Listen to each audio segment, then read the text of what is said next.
sudah menemukan CCTV yang bisa mengungkap secara jelas tentang konstruksi kasus ini. Dan ini tim dari CCTV ini sedang didalami oleh tim sus yang nanti akan dibuka apabila seluruh rangkaian proses penyidikan dilakukan tim sus sudah selesai.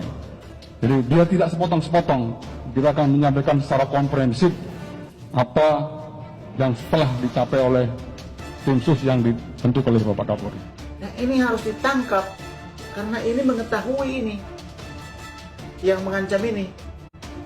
Jadi orang-orang seperti ini harus segera ditangkap.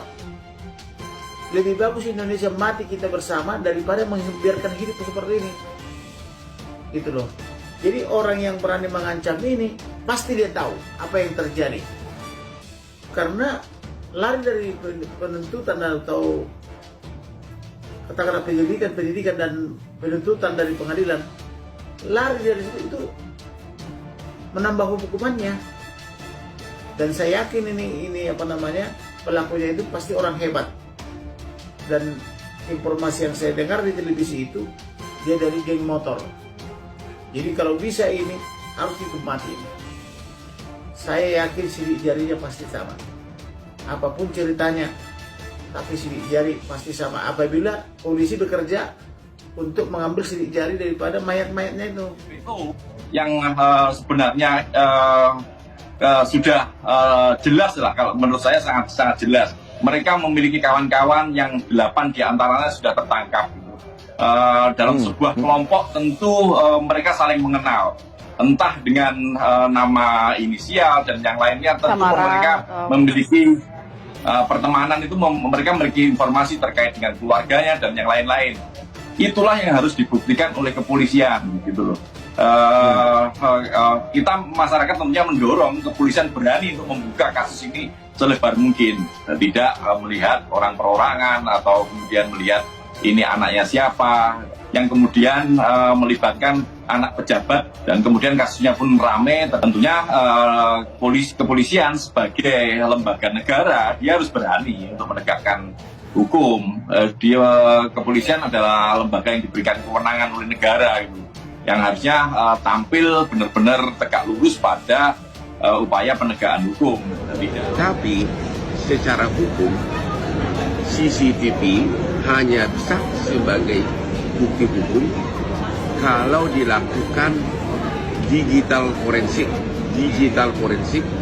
atas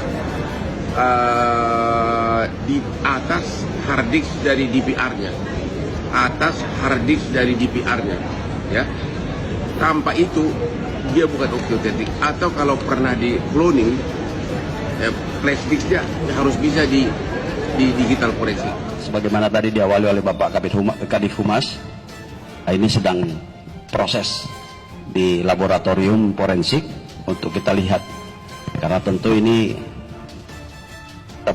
penyidik memperoleh dari beberapa sumber, ada beberapa hal yang harus dilakukan sinkronisasi, kalibrasi waktu. Kadang-kadang ada 3 CCTV di satu titik yang sama, tapi waktunya bisa berbeda-beda. Nah, tentu ini harus melalui proses yang dijamin legalitasnya. Jadi bukan berdasarkan apa maunya penyidik, tetapi berdasarkan data atau metadata daripada CCTV itu sendiri. Cuman kalau misalnya sudah ketahuan, segera ditangkap 1 kali 24 jam sangat mudah. Oke, itu kan logikanya kalau sudah ketahuan, sudah tahu alamat rumahnya di mana, itu juga ABG ataupun kita sebutlah remaja yang bergabung dalam sebuah kegiatan komunitas yang dalam tanda kutip mungkin ugal-ugalan pada saat itu, sudah ketahuan orangnya siapa tapi nggak kunjung ditangkap juga. Kalau dari sudut pandang seorang yang dulu pernah menjadi anggota kepolisian begitu, kenapa sih ada orang yang sudah jelas-jelas tapi nggak ditangkap juga? Udah jelas-jelas dia tersangkanya sudah tapi jelas pasti ada pelindungnya.